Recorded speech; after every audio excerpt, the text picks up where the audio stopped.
Tayo pong manalangin sa gabing ito. Panginoon, muli kami nagpapasalamat sa pagkakataong ito na kami po ay sama-sama online.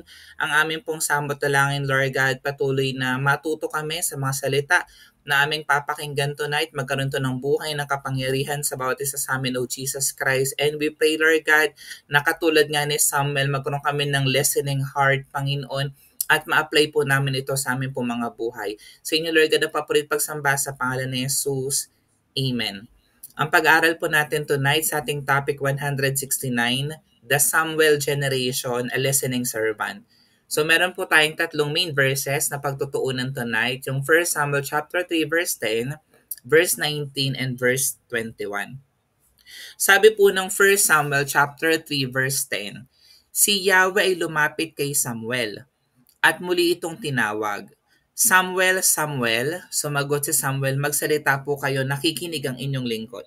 So dito makikita natin na ang ganda ng respond ni Samuel nung siya ay tinawag ng ating Panginoon, nung na-recognize niya yung tinig ng Diyos. Ang sabi niya, magsalita po kayo, nakikinig ang inyong lingkod.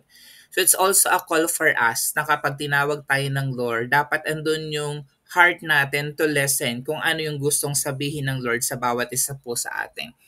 Ito po yung visualization for us to understand na nung time na tinawag ng Panginoon etong si Samuel, napakabata pa dito ni Samuel. Sabi niya, speak for thy servant heareth.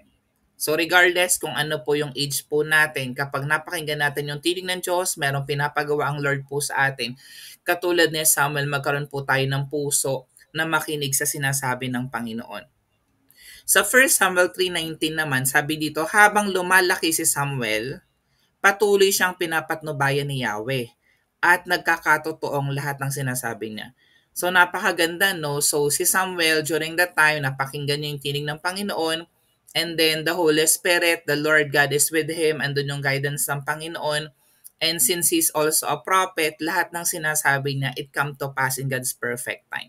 Bakit? Kasi nga yung heart niya andon sa gusto ng Panginoon, nakikinig siya sa sinasabi ng Diyos at sinasabi niya kung ano man yung pinapasabi ng Lord sa bayan ng Israel. And then sa verse 21, patuloy na nagpapahayag si Yahweh sa Shilo sapagkat siya'y nangungusap kay Samuel sa Shilo. Dinirinig ng buong Israel ang salitang ipinapahayag ni Samuel. So, ito naman this time, itong si Samuel naging messenger na ng Panginoon, 'di ba? Yung gusto nang ipasabi ng Lord sa Israel, pinapasabi ng Panginoon sa pamamagitan ni Samuel. And then the good thing about this one is yung bayang Israel, nakikinig sila sa sinasabi ni Samuel kasi they believe na yung sinasabi ni Samuel ay galing talaga sa ating Panginoon. Sabi ko dito sa ating introduction, hearing beyond the noise. So di ba hindi tayo talaga exempted dito sa mundo that is filled with distractions, notifications, opinions, entertainment, and even our own anxieties. Social media, mga wars all over the world, di ba? Mga issues in our nation, and even yung mga personal struggles and problems po natin. Di ba? So tayo pa yung nadidistract. Pero amid the noise, there's still a small voice that calls out to those who will dare to be still. Hindi po ito isang mensahe para sa mga young or the old. This is a message for a generation that listens. So ang gusto ng Panginoon, regardless kung nasan kang henerasyon right now, dapat willing tayong makinig beyond the noise. Kung ano man yung mga sitwasyon mo sa buhay, mga struggles, mga pinagdadaanan po natin sa buhay, dapat willing po tayong makinig sa sinasabi ng ating Panginoon. And always remember, God is still speaking. Even up until this moment, yan, ang Panginoon ay patuloy na nangungusap po sa atin. Pero ang tanong, are we listening? Nagsasalita ang Diyos pero nakikinig ba tayo sa sinasabi ng Panginoon? So we have to be sensitive to the work of the Holy Spirit, to the voice of God. Napakahalaga po niyan. Samuel's time was much like ours. In the days of young Samuel, the Bible says in 1 Samuel chapter 3 verse 1, in those days, the word of the Lord was rare. There were not many visions. Sa Tagalog, sa pamamahala ni Eli, si Samuel ay patuloy na naglingkod kay Yahweh. Nang panahong iyon, bihira nang magpahayag si Yahweh at bihira na rin ang mga pangitain galing sa kanya. So there was one time na tahimik ang Lord, walang napapakinggang tinig ng Diyos sa bayang Israel. Yan. Minsan ganun din, 'di ba? In our Christian journey, minsan dumarating sa point na kahit na nagpe-pray tayo, nag-devotion tayo, patuloy tayo nag-church, hindi natin clearly naririnig yung tinig ng ating Panginoon. During that time kasi, Israel had lost its spiritual sensitivity. Bakit? Because the leadership was corrupt. Yon yung mga anak ni Eli, mga pasaway, 'di ba? Nasa halip na naglilingkod sila sa Panginoon, gumagawa sila ng kabulustugan. The nation was wayward and few were hearing from God. And yet God speaks to a young boy. 'Di ba? It's wonderful na ang ginamit ng Lord na kausapin yung batang si Samuel. In a generation that had stopped listening, God found one willing to say, "Speak, Lord, for your servant is listening." Humahanap ang Lord even sa mga sitwasyong ito, sa mga tao na magsasabi na, "Speak, Lord, for your servant is listening." At tayo po yun. Tayo ang kinakausap dito ng Panginoon. This is a call for the Samuel generation, young or old, who will be sensitive to God's voice. And itong illustration na nakikita natin dito, makita natin, young Samuel is very prayerful. Yan, di ba? Close siya talaga sa Panginoon in a relationship with God. Kaya nga napakinggan niya yung tinig ng Panginoon. And then is willing to obey. He's teachable. Ito si Eli, yung high priest, na siya ay willing magpaturo. Kasi 'di ba inoffer nga itong si Samuel doon sa temple. And then ito yung time na si Samuel lumaki na, and then siya yung nag-anoint doon sa two kings of Israel, si Saul at saka si David. Yan. So kung hindi tayo familiar kay Samuel, yun po yung generation ni Samuel. Siya po yung ginamit ng Lord to anoint the next king after Saul, which is David. Si Samuel po, isa siyang propeta, isa siyang hukom at lingkod ng Diyos sa lumang tipan. Anak siya ni Hannah at Elkanah, ipinagdasal siya ni Hannah dahil baog siya noon. So hindi magkaanak si Hannah at si Elkanah, pero very prayerful si Hannah, pinagpray niya na magkaroon siya ng anak. And then sabi na kapag nagkaanak siya, ahayaan niya maglingkod yung kanyang anak sa temple of God. Ang pangalang Samuel, ibig sabihin doon, dininig ng Diyos. Ganda ng pangalang Samuel. So dininig ng Diyos kasi nga nagpe-pray na magkaroon ng anak si Hannah at si Elkanah, then dininig ng Diyos ang kanilang panalangin, nagkaroon sila ng anak. At pinangalanan nga nila itong Samuel.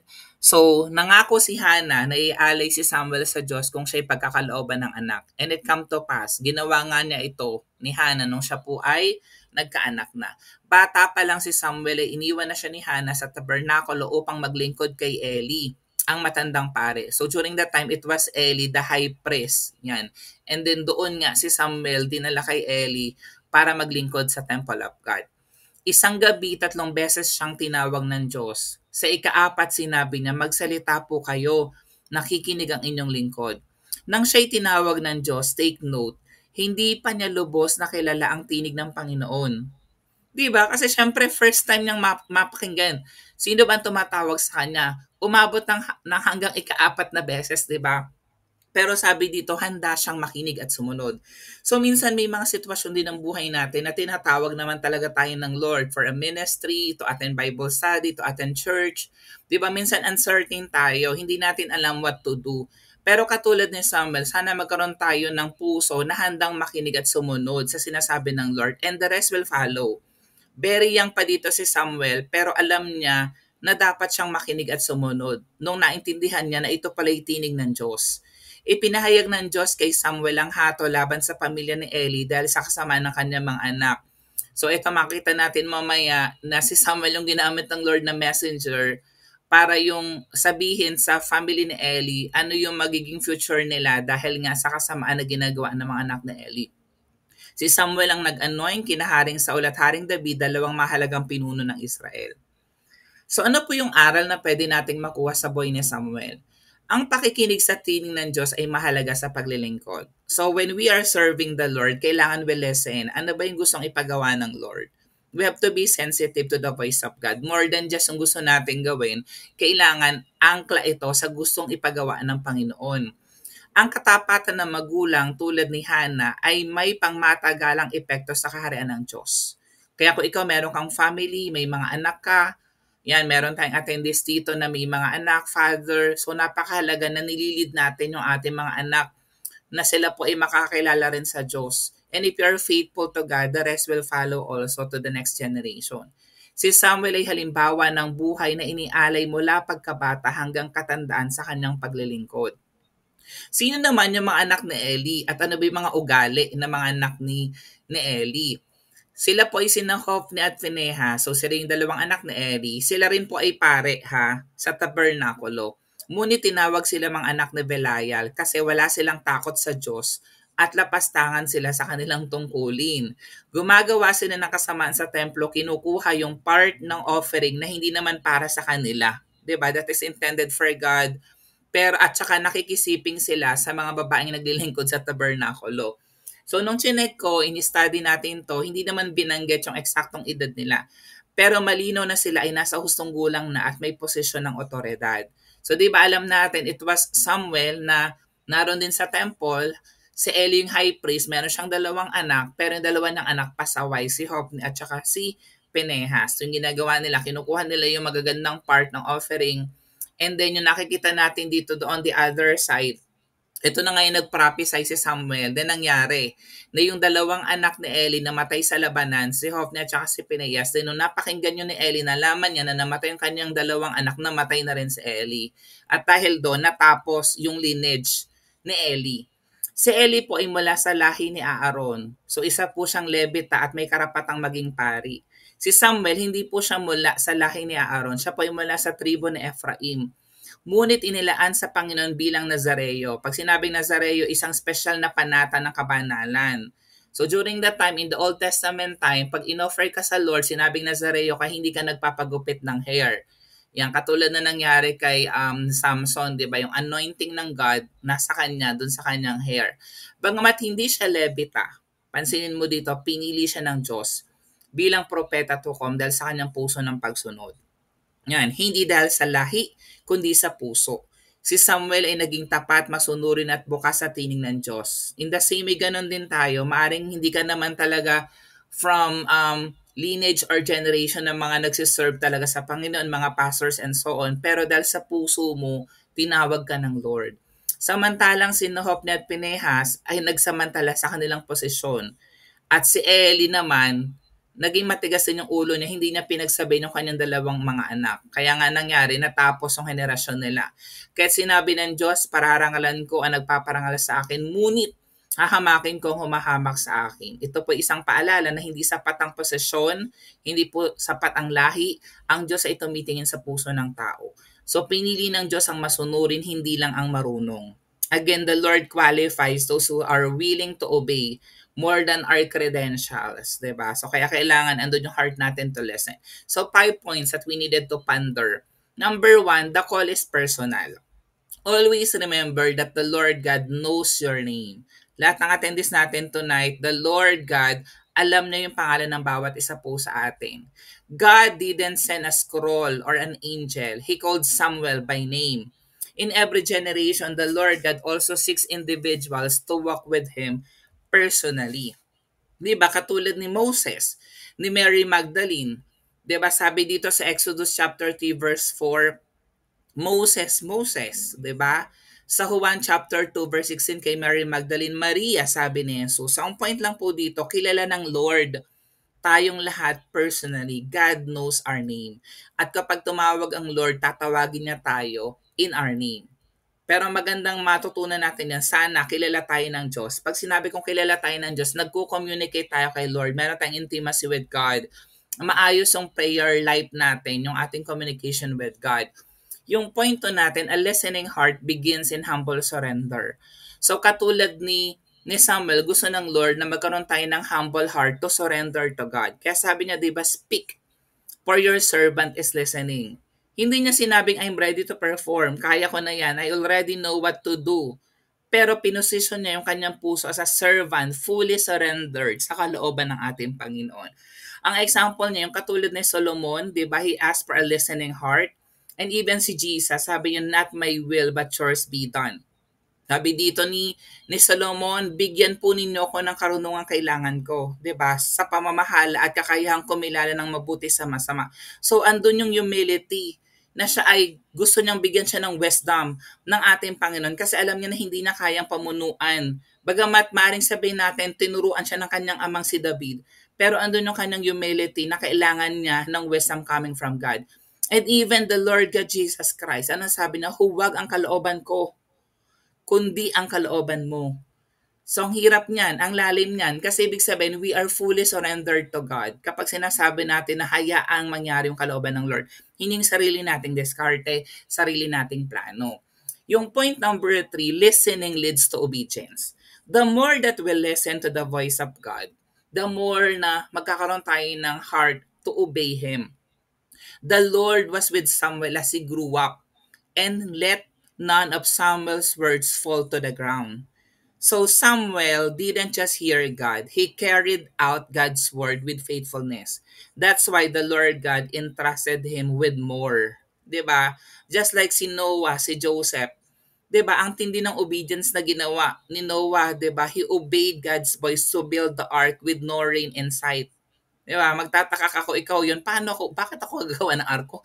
Hindi nga umuulan eh, 'di ba? And then Joseph naman, he obeyed dreams and directions in uncertainty. Na naginip siya, pero maaaring sabihin niya na panaginipan niya, hindi naman sa sure na mangyayari yon. And it come to pass. Nag-obey lang siya sa pinapagawa ng Lord. At nangyari yon. Just like the Ark of Covenant, alam natin na nagkaroon ng matinding baha at namatay nga yung maraming tao during that time. And then si Joseph, nangyari yung panaginip niya na 7 years magkakaroon ng kasaganan sa Egypt, and then 7 years magkakaroon ng matinding tagutom. 7 then after noon, kaya ginawang prime minister si Joseph, nag-prepare siya para dun sa matinding gutom at hindi nalipol yung yung kanyang family doon sa famine. Yan. Point number 4 natin, God confirms His word through the faithful. Nangungusap siyempre ang Lord sa mga tao na faithful sa Kanya. The Lord continued to appear at Shiloh, and there He revealed Himself to Samuel through His word. When the Lord God finds someone who listens and obeys, He continues to reveal more. Revelation is progressive. Faithfulness draws more of His presence. Hindi yung one time, big time. Na na-experience mo na yung presence ng Lord, baka next year hindi ko na ma-experience. Hindi. The more na marami pang faithfulness ang Lord na mangyayari sa buhay mo. Temo si Paul, he receives more revelation through consistent obedience. Abraham hears increasingly from God as he walks in faith. Diba? To, imagine even si Paul ay naroon sa bilangguan, meron pa ring revelation to him na meron palang doong jail na tagabantay na maliligtas. At sabi niya, what must I do to be saved? Diba? So, ginamit pa rin si Saulo even nung siya ay nasa bilangguan. And then si Abraham, yung sa testing niya, na inoffer niya sa Isaac, 'di ba? Alam natin na testing of faith 'yon. Pero dahil andun yung kanyang heart to obey the Lord, hindi naman talaga yung anak niya na yung inoffer, kundi may binigay ang Lord na ram at yun yung inoffer sa Panginoon. Yan. Yung last point po natin tonight, listening generation inspires the next. Again, yung service natin to God does not end in our generation. Ang goal talaga ng Lord is mag-materialize, mag-continue na yung mga future generation, yung mga Gen Z, Gen Alpha, sila po ay patuloy na magsiserve sa Panginoon. Samuel's light became the voice of God to Israel. The nation was restored through his leadership. Yan, ano po yung biblical echo natin dito? Timothy, he followed the sincere faith of his mother and grandmother, di ba? Jesus said, whoever has ears, let them hear what the Spirit says. So we don't just listen for ourselves. We listen to lead others. Ganun yun. Tinawag ka ng Lord to minister. Narinig mo yung tinig ng Diyos, hindi lang para sa sarili po natin, kundi for us to lead other people as well. Sabi nga ng 2 Timothy 1:5, hindi ko nalilimutan ang tapat mong pananampalataya, referring to Timothy, na naunang tinaglay ng inyong lola na si Loida at ni Eunice na iyong ina. Natitiyak kung nasa iyo rin ang pananampalatayang ito. Diba, grandmother si Loida, mother niya si Eunice, and then yung anak ay si Timothy, then lahat sila, they are serving the Lord. So naniniwala ako, even wala pa si Timothy during that time, Loida is already praying for her future grandson. In the same way, ganun din tayo. Kung meron kang family, pray for the next generation. Pahayag 2:7, ang lahat ng may pandinig ay makinig sa sinasabi ng Espiritu sa mga iglesia. So lahat po tayong lahat ay merong pandinig. So we have to be sensitive to the work of the Holy Spirit, to the voice of God. At patuloy po natin itong sundan. Yan. So ang ating pong conclusion tonight, the Lord God is still searching for the Samuel generation. Men and women, young and old, who will quiet the noise. At sasabihin niya, speak Lord, for your servant is listening. So hindi lang dapat tayo maging churchgoers or attendees ng Bible study, prayer meeting. Let's be listeners. Hindi lang dapat natin pakinggan yung sermon, pero let's heed them. Ibig sabihin, hakbangan natin, sumunod tayo sa napapakinggan po natin. Let's not just build ministries. So let's build intimacy with God. So more than ministry, kung ano ministry ang meron ka, kailangan malalim muna ang relasyon natin sa Panginoon. So how can I listen? How can we be a listening generation? So mag-set aside ka daily ng time in prayer and scripture without distractions. Practice silence. Give the Lord God space to speak. Hindi yung puro mga prayer request lang yung sinasabi mo sa Lord. Kundi nakikinig ka, ano bang gustong sabihin ng Lord sa kanya mga salita? And then kapag napakinggan natin yun, obey quickly. The more we obey, the clearer His voice becomes. Diba? And then napaka-important, we surround ourselves with those who prioritize God's voice. Surround mo yun sa mga sarili mo, ang sarili mo sa mga Christian, sa mga tao na may malalim na relasyon sa Panginoon, mga matured spiritually, para ikaw din maging sensitive ka sa tinig ng ating Panginoon. Ang challenge po sa atin tonight, let your ears be trained to hear and your heart be bold to obey because God is still speaking to those who will listen. Panginoon, salamat Lord God sa gabing ito na aming napakinggan yung Samuel generation. Alam namin, oh Father God, na marami kaming natutunan tonight. Katulad ni Samuel, magkaroon kami ng listening servant, listening heart, Panginoon. And we pray na hindi lang namin napapakinggan ng inyong tinig, Panginoon, kundi magkaroon kami ng application. Umobey kami, Panginoon Lord God, sa inyo pong sinasabi sa amin, Lord God, katulad ng aming napag-aralan, Panginoon. Naniniwala kami, O Jesus Christ, kapag andun yung aming obedience, Lord, you are faithful, God, mangyayari po kung ano man yung nais na pong ipagawa sa bawat isa sa amin, Lord. Kaya, Lord, sa inyo pong pagsamba sa pangalan ni Jesus.